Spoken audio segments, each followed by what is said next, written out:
financial gap that some of these folks face. Okay. And if anybody sees it just popping up, I'll apologize. We're getting used to this whole Zoom thing. I didn't hit the record button, so I'm going to start recording now for the meeting so we can share it later, just so everyone knows that's what's going on. All right. So what else do we have? I guess we did talk about the eyeglass recycling at lunch last time. We should probably mention something about that in the progress. Probably who's on here. Brent, would you be the one to talk about that?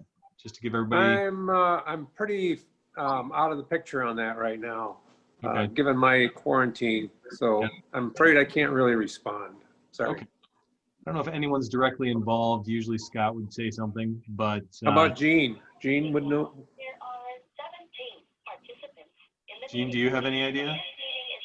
I know Scott's gotten all the screens up around where we're sorting, and the computers are up and running, and the lensometers. He's got the screens up for the lensometers. So, and Jamie was going to go in and start shipping things to California. I don't know if that's happened or not yet, though. Okay.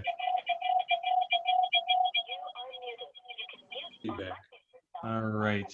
I'm not sure where the echo's coming from. I'm actually going to mute everybody right now. So when you want to speak, just take yourself off mute, and then we can do it that way. So let me do that now. There we go. Okay. Yeah, and like Jean said, there are plexiglass screens now at the eyeglass recycling that are up, and we're trying to take COVID precautions. So that all looks good. All right. Any other news for the good of the club? Anybody have anything they'd like to share? Well, I'll just say that I was at the golf tournament last night for dinner. I didn't play in it, unfortunately, because I couldn't, but I heard it was very successful and very, very close to what we normally raise. So that's a absolute plus for considering the change of event and the dates and all that stuff. So that's good. Good. It was a wonderful event, and thank you to the Lions so much. I would just like to mention that ABVI, for those of you who know, every fall for the past 4 years, we've had a fundraiser at a brewery called Crafting Vision. And this year, and I'll get the information to Cheryl, we have Crafting Vision with a twist. It's a virtual event, and we are going to provide ticket holders with a party pack for 2. So we're going to provide you with your own personal happy hour in your own home. And it's going to be filled with 2 brews from Brewery Vivant and appetizer, and some really cool pint glasses. And you're going to have a first exclusive look at a video that will tell people exactly why their participation is so important and all about ABVI. So Cheryl, if I may, I'll get information to you about that. So if people who normally attend the event want to come, come, go to your home and have a fun personal happy hour. We would love to give you the information. What is the date of that, Linda? It's the whole week of the last week of October. Oh. So the 26th through the 31st. And so at your leisure, you can come pick up your pack, or if you're a sponsor, we'll deliver all the party packs to you to deliver to your folks so they can have their own home happy hour, personal happy hours, and enjoy at their leisure and watch the video at their leisure. Great. Online sign up for that? So there is a video in the party pack or a link? Nope, when somebody buys their quote unquote ticket, it will include, it'll be a party pack for 2 people, and we will then send instructions on how to get it to the video. Okay. And that's an online sign up? Pardon? Is it an online sign up? There will be an online sign up, and we'll also have, if somebody just wants to fill out and send in, they can do that too. Right. I'm just thinking if you have the link, then if we want to get it to Cheryl, she can send that out along with the info on the forum. I will. Yep. She'll get everything. Great. Yep. Excellent. All right. So that'll be coming out after the meeting at some point. Yep. Thanks, Linda. All right. Other announcements for the good of the club? Okay. In that case, unless I have missed something, we might be ready for our speaker. So I'm going to open it up for Chris. I believe, Mark, were you introducing? I will introduce Chris, Yep, yes. go for it. So I'd like to introduce our speaker tonight, Chris Wilson, a very old friend from Montessori days? Yeah, when our kids were very, very young. Chris, as you'll find out shortly, is a native of, he and his wife are native of New Zealand. He has been very active in a number of local charities and organizations, West Michigan Jazz Society, and the newest one, Men's Sheds. So he and I have been talking for the last few days, and I said, hey, we need you to come to talk to Lions Club and tell us what you're up to. What is Men's Sheds all about? Chris Wilson, take it away. Yep. Are you unmuted, Chris? I am now, There we go. correct? Okay, so Mark, can you put that presentation up? Well, just before you do that, a little bit of background. So Men's Sheds, and I'm going to give you some more information as we talk, but I discovered Men's Sheds in New Zealand in January last year and was really, this may sound an odd word to use, was entranced by the whole concept of the opportunity for men to get together, normally retired men, older men, who've got some time on their hands, and do stuff for the good of their families, for their neighbors, for their community, and have a good social time together while they're doing that. And one of the questions that I want to ask, and I know everybody's muted, so this won't kind of fly that easily, but who would you think are the biggest supporters of Men's Sheds? Women. And that absolutely, that's the right answer. I mean, women are, say, in fact, I went to a meeting in Illinois at a government department there, and the lady who was the director of that government department, she asked that same question. And there were 4 guys there from a Men's Shed in Elgin, Illinois, and they all said, my wife got me to go along. And it goes along the lines of something like this: hey, honey, I just heard about this Men's Shed thing, and I think you might really like it. And it's something for you to go and do. You know, it's a couple of mornings a week. So why don't you go and check it out? And the words that aren't included in that statement are, and you better have a damn good reason when you come back if you're not going to join it. Because it does get men out of the house. I mean, my observation, I think I said this to Mark the other day, is I would see people retire from Amway that seem to vanish off the face of the earth. If they didn't belong to a club such as this, and they weren't part of any other organization, they vanish. They vanish. Their social activity, to a large extent, is limited to that their family has, and that which took place at work during the working day or the working shift, if they were in manufacturing. So anyway, can we, to get on with what I'd like to share with you and not use up too much of your time, Mark, can you do your magic and bring up the presentation, please? Well, I thought I did. I'm going to try something else now. It was showing earlier, but for some reason it's not showing now. Mark, I can see it. Let's try that. Does that work? No? I can see it. It just depends I probably can on your see it. setting. Yeah, I can see it. Working. Looks fine, Mark. Yep. Okay, go Oh, ahead. I can see it. I can see it now. Mark, Perfect. can you go back to the first slide, please? Boy, you're really challenging me, Chris. There we go. There we go. So you know, I started a little bit about Men's Sheds, and I have to be careful with my accent how I say Men's Sheds, because some people hear it incorrectly, and I normally spell S-H-E-D-S. But moving beyond that, I was in New Zealand in January last year, and we have a home in New Zealand made from 2 40-foot shipping containers that we spend 3 months of the year there, January, February, March, and into April. It's summertime in New Zealand, and it's certainly not summertime in Michigan. And so we escaped there.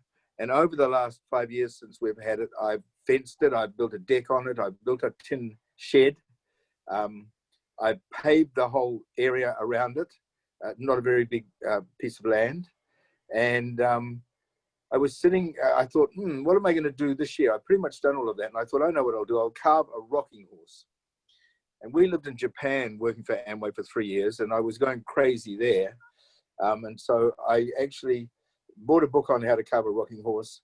I bought all the wood on one of my many, just to fill in the scene. I worked for Amway for 20 years, which is what brought us to this country in 1991. So when I would come back to visit Ada at the headquarters, I would buy stuff I needed to do this rocking horse. And I carved a rocking horse in front of our car in the basement under an apartment building. And I thought, I'll do another one because the first one was my learner. So I had a big translucent tub sitting on our couch in New Zealand, had some friends around from dinner. And they said, what on earth is that? And I said, well, it's going to be a rocking horse. And they said, what? You're going to carve a rocking horse? I said, yep, I am. And they said, you should join the men's shed. So first time I ever heard it, it was a Saturday night. Sunday, I went round and looked in the window of this men's shed. I saw a whole lot of woodworking equipment, some really good stuff. And I thought, wow. Tuesday, I went, met the people, signed up, paid my money. And I went quite a few times while I was still in New Zealand. And I discovered it is exactly as I described before. It's a great place for men to get together a couple of mornings a week and do stuff, contribute, enjoy it, learn from each other. With all the gear there for, paying $40 a year to belong to it. Funding comes from really doing projects, and I'll get to that a little bit more on. So can we go to the next slide, please, Mark?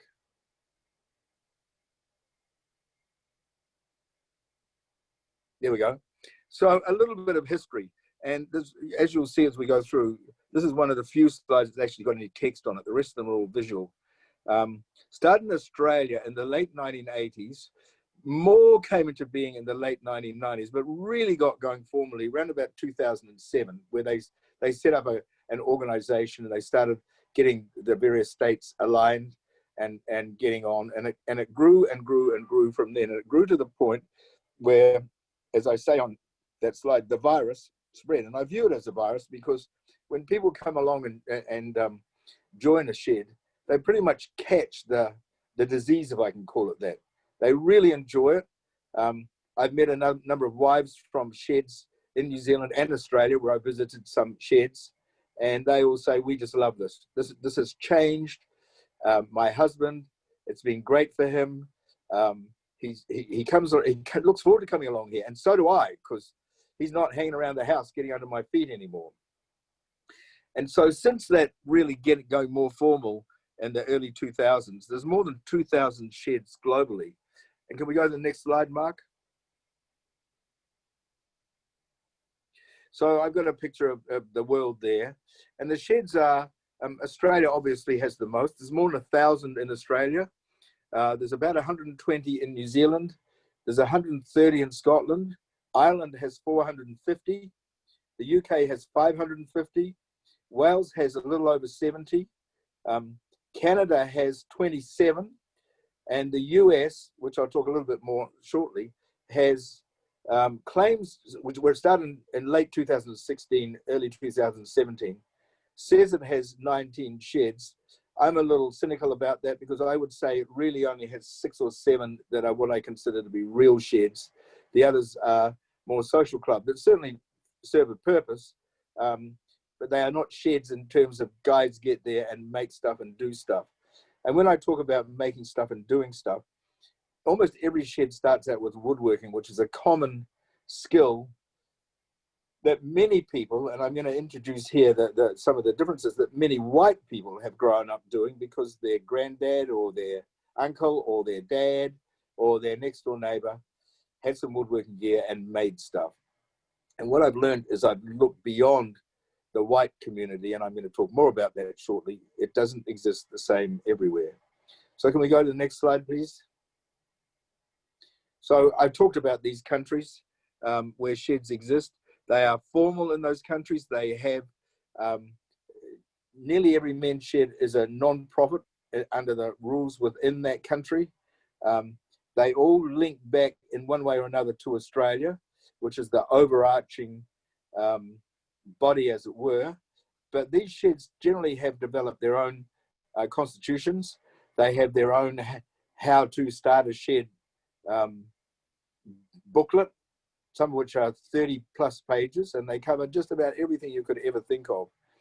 So this is alive and well. It's in some countries in South Africa. It's in Poland. It's getting into some of the Scandinavian countries, early days yet, very much as it is here in the US. So next slide, please. So one of the interesting aspects of men's sheds is it's not just a place to get together, but one of the I didn't point out on the last slide is one of the sort of catchphrases that is used by many men's shed is the catchphrase shoulder to shoulder. And that what that refers to is, if you think about the things that women get involved in, at book clubs or sewing clubs or quilting or knitting, they are very social in nature. They get together, they talk, they enjoy each other's company, and men typically don't do that. So the shoulder to shoulder says that when men first join men's sheds, they may be standing at a bench next to another guy and they may start some dialogue, but it's shoulder to shoulder. It's not sitting at a desk or a table or in a chair next to somebody. It's not face to face to get going. But that changes pretty quickly, and men start to do that. And I was really impressed in New Zealand when I joined the shed there that we had smoko or a cup of tea or coffee mid-morning, and there was about 20 guys there, and the talk that was going on was just phenomenal. I mean, everyone's chatting about this, that, and talking to the guy with them or talking to the guy across the way, and these relationships have started to develop. So just a commentary on the health aspect of men's sheds is not only is it good from a social point of view, but the health aspect of it, the community aspect of it, to the point where this is from the Australian Men's Shed Association. When was your last service? And it talks about age groups from the 20s, 30s, 40s, 50s, 60s, 70s, and beyond, about the things that men need to be conscious of in terms of looking after their health, going to see the doctor, and addressing things that are concerned to them. And it may surprise some of you, and it may not surprise some of you, but as men get older and maybe they have health issues that they really need to do something about, they don't talk about them. And even worse, often they don't even talk to their wives about them, because they know what will happen when they do that is it'll be, right, we're off to the doctor. And sometimes they're a little frightened about what they're going to learn, but they will talk to other men about, say, oh, this is kind of happening to me. And, the answer might be, oh, my next door neighbor, he had something like that, or my brother did, or I'm a good friend of mine. And so people started addressing the issues to the point where the Australian government recognized that this was happening. And last year, the Australian government gave the Men's Shed Association, from the health department of the Australian government, gave the Men's Shed Association over a 4-year period, $11 million, just to support men's sheds as an organization, because they realize what it does for older men's health. And when I talk about social and community health, one of the biggest things that occur with aging men is loneliness, particularly if their wife has got ill or passed on, or maybe got dementia and has to be given special care. Lonely men. And one of the things, just to emphasize that men's sheds often do, is start doing cooking classes, because there's a lot of older men, it may shock you to know, don't know how to cook. In fact, they know how to grill. They can cook steak, but often that's all. And they can maybe figure out a roast, and they can boil some potatoes and maybe stew some other vegetables. And I say the word stew deliberately. So I'll move on from that. But men's sheds not only have woodworking, but they evolve into all sorts of other activities.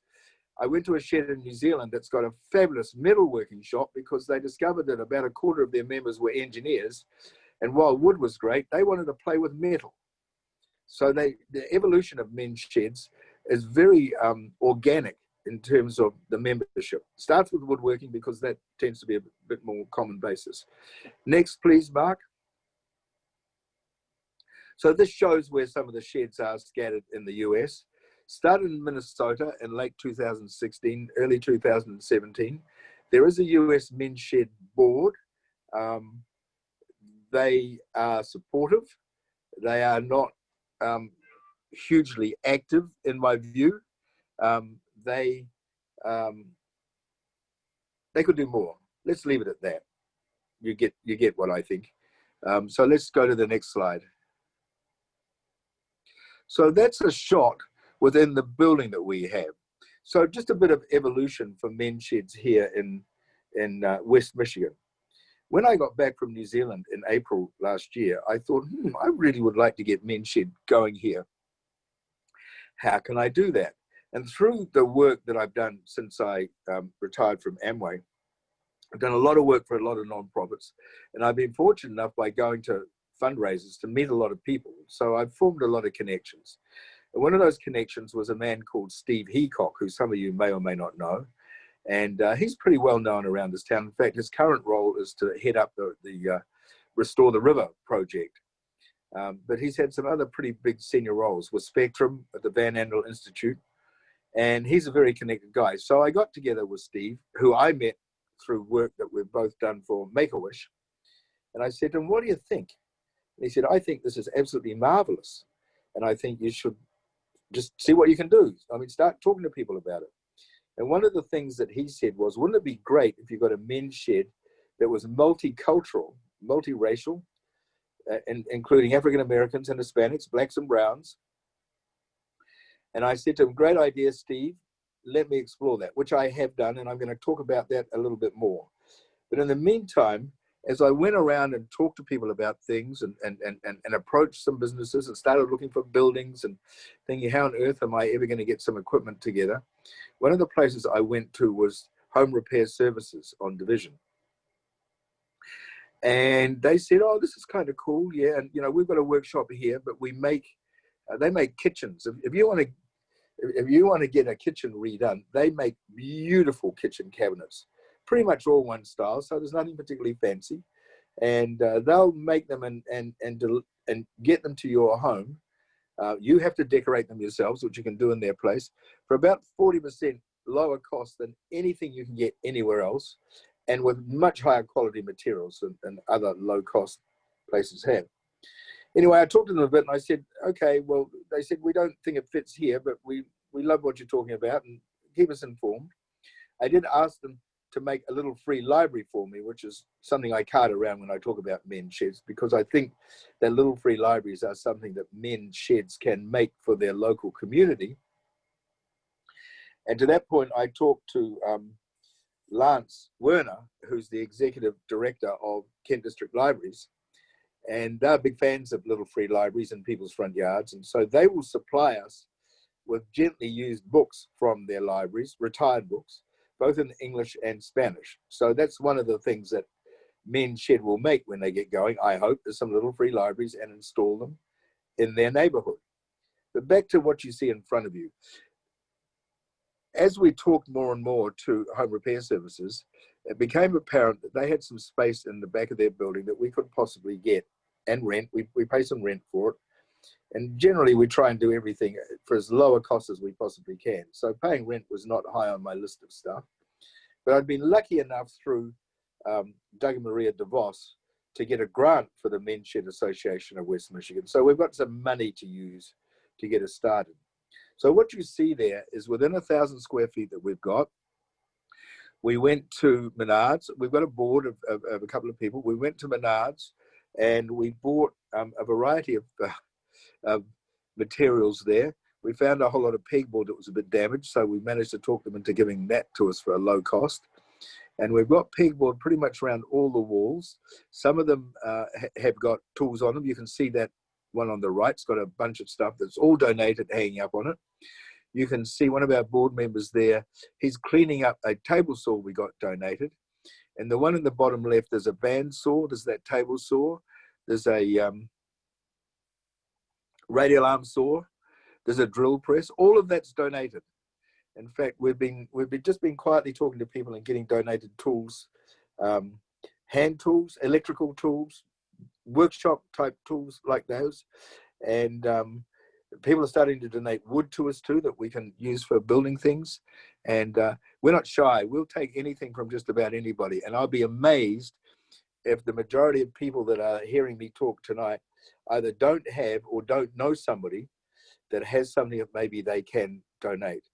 And the biggest source of donations that we're just starting to tap is people who are downsizing and maybe going into retirement villages, or maybe through health, they're having to go into care type facilities. And maybe they're just downsizing, even though their health's still pretty good. But the guy's got to give up his workshop. And wouldn't it be great if in giving up that workshop, those tools went to a place like the Men's Shed Association, where they can continue to be loved and used.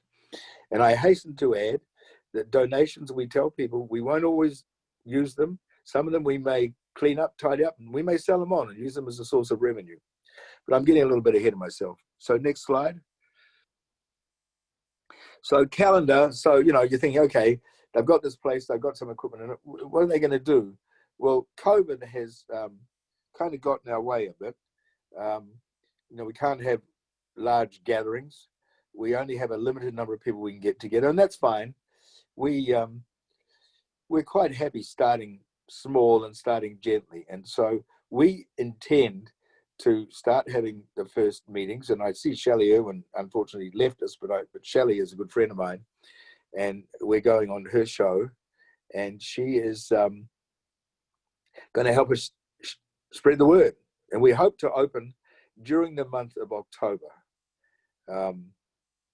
There isn't, next week we're going up to a men's shed in Traverse City that started probably 2.5 years ago, started in someone's garage, moved to a bigger garage. Then they were fortunate enough to be picked by sheer chance to go on the Today Show, and that sort of really gave them some publicity. They got on local TV, and a very kind man in Traverse City said, look, I've got a 2,000 square foot series of warehouses that I've just built. Would you like to have one of them that you can use? And so they got given this facility. And just like we have done, they started getting equipment donated, and it's really interesting what happens. They've got some really nice equipment because people just keep upgrading it for them.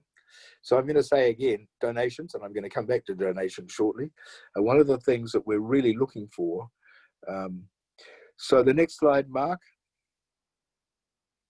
So what's next? Next, we want to get our shed open. But I want to go back to what Steve Heacock said and look at how can we get other ethnic groups involved, black and brown essentially. But I mean, if you go into Kentwood, there's probably, I don't know, there's over 100 nationalities represented in Kentwood. So goodness knows what can be done there. But black and brown, the home repair services is on division just by hall. So there's both African Americans and Hispanics nearby.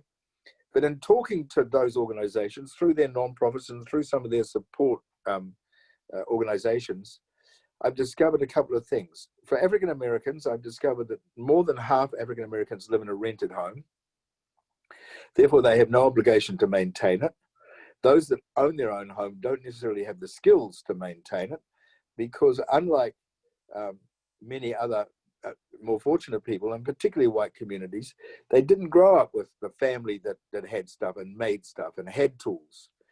And so to open up a men's shed for African Americans is going to be a different route. We may have equipment. We're going to have to teach people how to use it and teach them very thoroughly.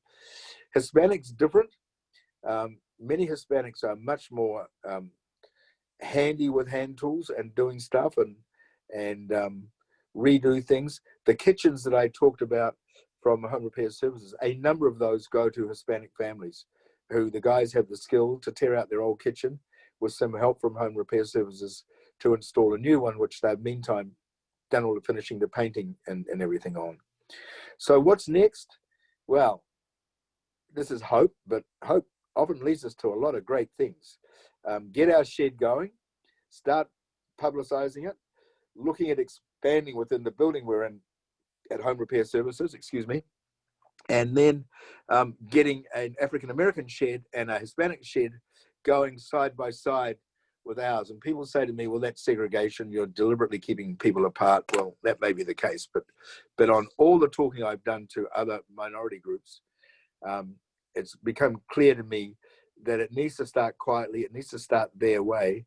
And what we intend to do is have larger pieces of equipment in a central area so everybody uses those. And so it's kind of like a gently mingling and getting to know other people.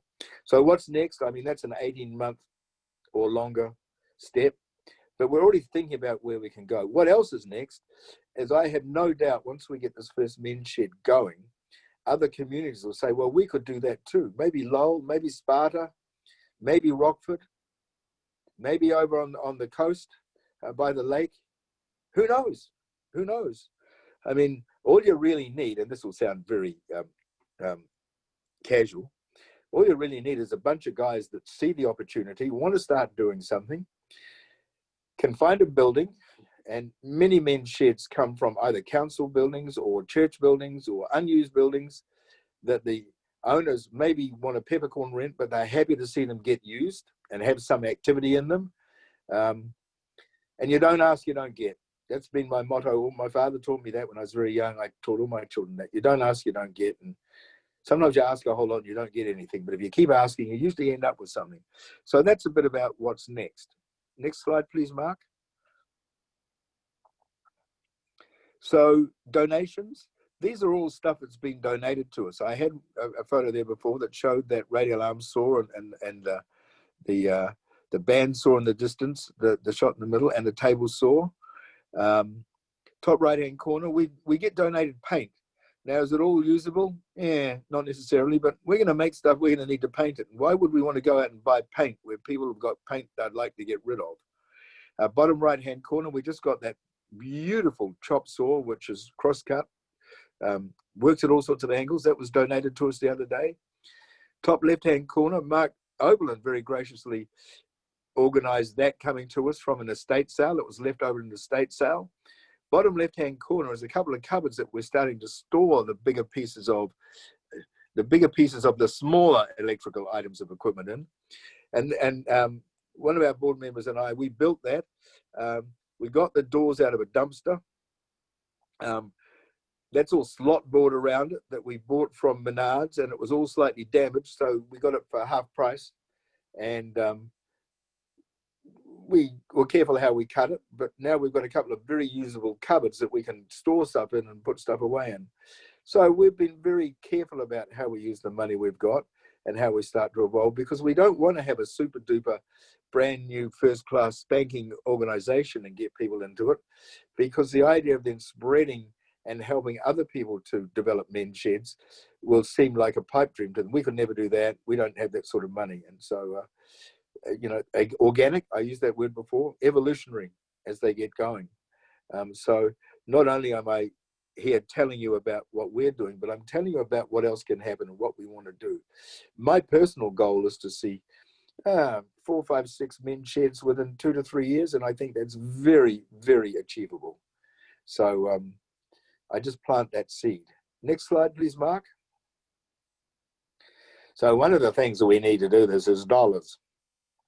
And I have said that we got a grant from Doug and Maria, and we're just about got enough stuff going now that we're going to go out to other donor organizations and places like Maya, and ask for them some money. Say, this is what we've got, this is what we've done so far. If we're going to grow this, and if you believe it's worth doing, then we're going to need some more money. And we're not going to be asking for huge amounts. I mean, we will as we get further down the path, but 10,000 from here and 10,000 from there, and all of a sudden we got 50,000. So I want to plant that seed as well. That's the sort of thing we're looking for. Next slide, please. So question time.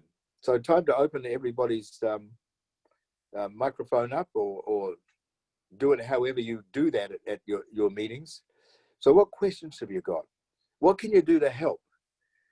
What suggestions you got? We don't have all the answers.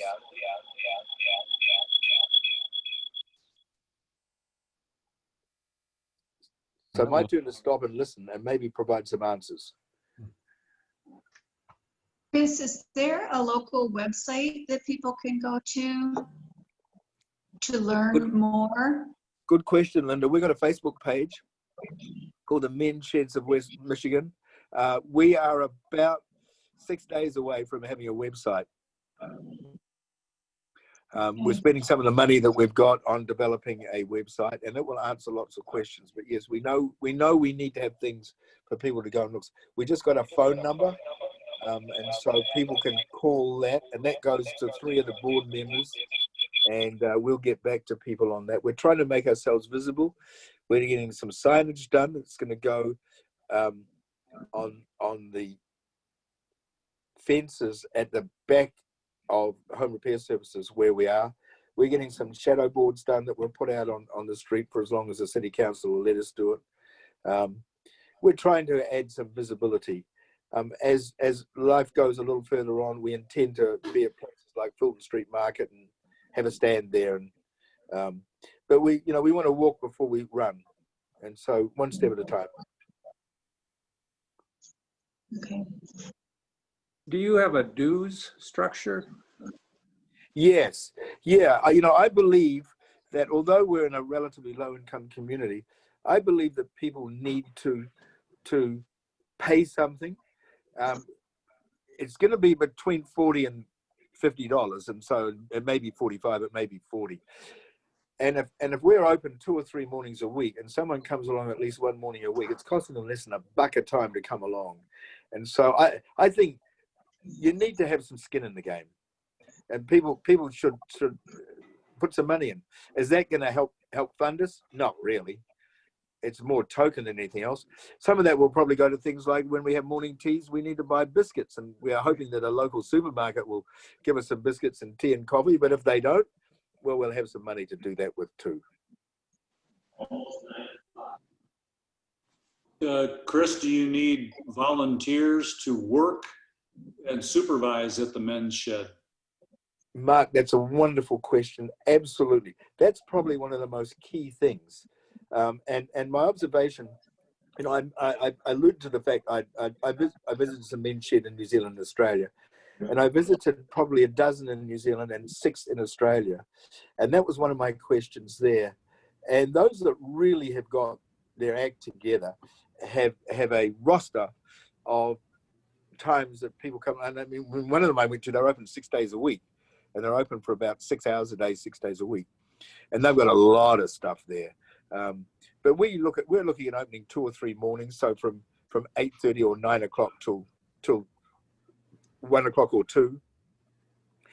And one of the things we're trying to be careful of is not to dictate too much, because this is a members shed. It's not the Christopher Wilson shed. And so members need to come up with what they're going to want to do. But we do need volunteers that have skills, particularly in equipment. And part of the startup is having a training plan, which we're putting together, so that when you come along, we don't want you to say, I can use a table saw. We're going to show you how we think you should use a table saw, and then see how you do that. And so everybody will have like a chart that says, okay, so Mark's come along, he's gone through this, he's demonstrated he knows how to use the table saw, he's demonstrated he knows how to use the bandsaw, but he doesn't know how to use a radial arm saw yet. And that's one of the things that's got to be on his list. So that's a great question. Yes, we need that sort of horsepower.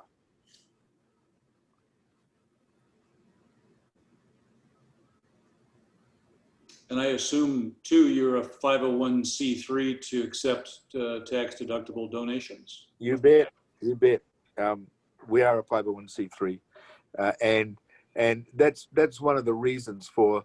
And there are some rules and regulations of going on shows like Shelley's. Some of those you can't directly ask, but you sure as hell can allude to. Gosh, it would be really great if. I've been on David Carrier's show. A long time ago now, but we'll go back on that. These shows have listeners that we want to throw this out to and see what happens.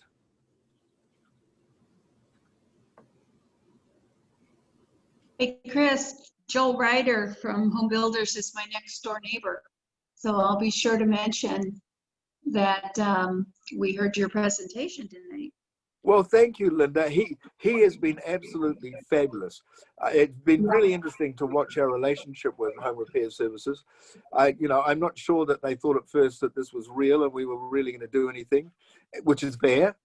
But as we've got going, Joel comes out here. He's a nice guy. What a nice guy. He He comes is the out every whole now and family. again and has a look and sees what we're doing.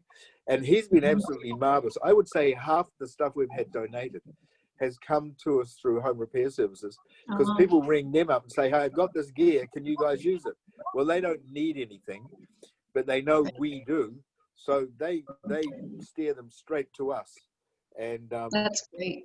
yeah, Great to no, it's a terrific relationship.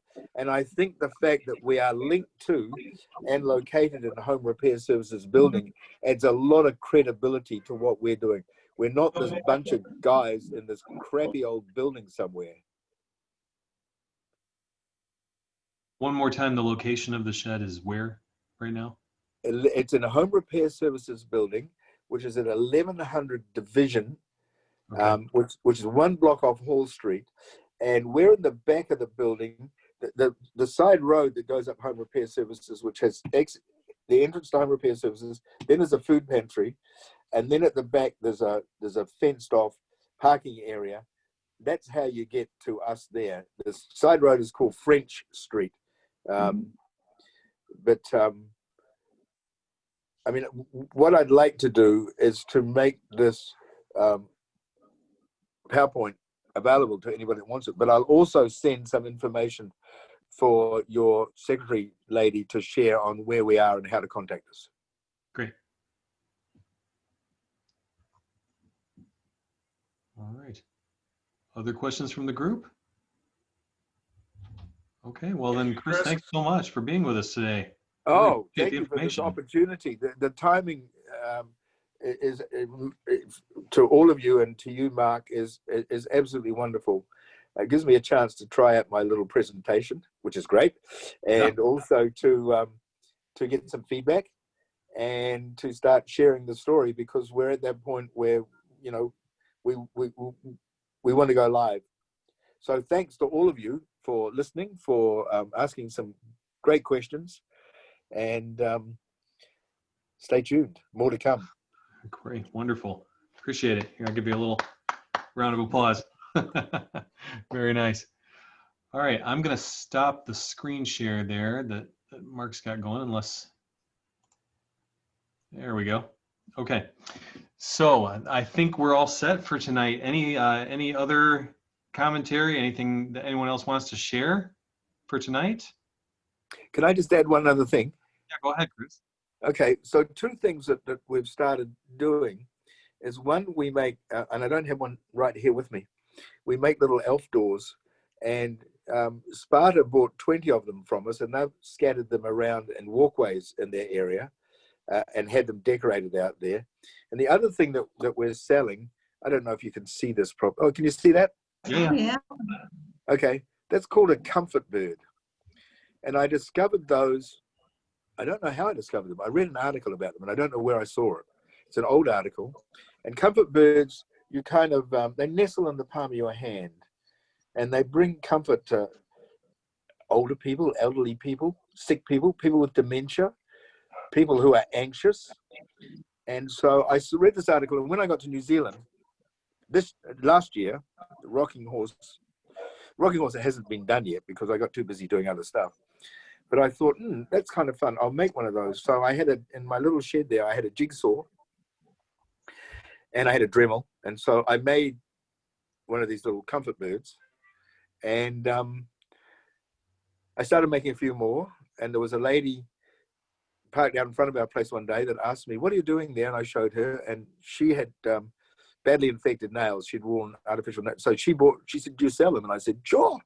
And so she bought one. I was in the post office posting some blanks I'd cut out the next week, and a lady saw them and she said, oh my gosh, can I buy 2 of those? So the first lady I said $15 to $20. The next lady I said $25. And I have, since I got back here, I've been making them out of all sorts of different woods and learning about woods and grains and stuff. And I sell these for $25. I cannot make them fast enough. I give $5 of every one I sell to the men's shed. I just went out earlier today with 25 of these, and I've got 3 left. And I'm actually not happy because I didn't want this to be a job. I do them because they're an absolute joy to make and to share with people. But it's just interesting what can happen, you know, when you pull on a thread. Yep. You don't know where it's going to go. So I'll close with that. And thank you all. Thank you for listening. Been great. Wonderful presentation. Thank you, Chris. Appreciate it. Good to All see you, right. Chris. Well, then, everybody, I'm going to call that a meeting, and I'll use my gavel one more time on my glass here. Oh, look, I made a mistake. There we go. We're adjourned. Thank you, everyone. Have a good night. Good Thanks, night. Ben. You- Good night.